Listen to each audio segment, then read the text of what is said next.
ভারতের পশ্চিমবঙ্গে পরিবর্তনের ডাক দিয়ে নির্বাচনী উত্তেজনা বাড়িয়ে দিয়েছেন দেশটির প্রধানমন্ত্রী নরেন্দ্র মোদী। শনিবার মালদাহের জনসভা থেকে তৃণমূল সরকারকে জনগণের শত্রু বলে অভিহিত করে তিনি বলেন, দরিদ্র মানুষের জন্য কেন্দ্রের পাঠানোর টাকা লুট করছেন তৃণমূল নেতারা।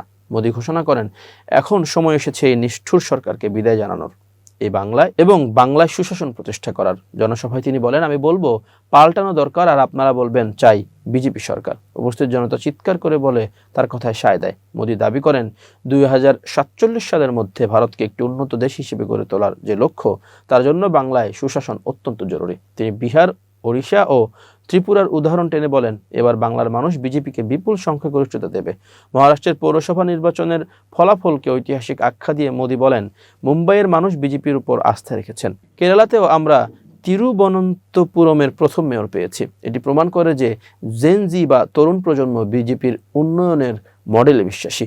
তিনি এই সাফল্যের ধারা বাংলায় বজায় রাখার আহ্বান জানান। মোদী বলেন, তৃণমূল সরকার অনুপ্রবেশকারীদের ভোটার বানানোর রাজনীতি করছে।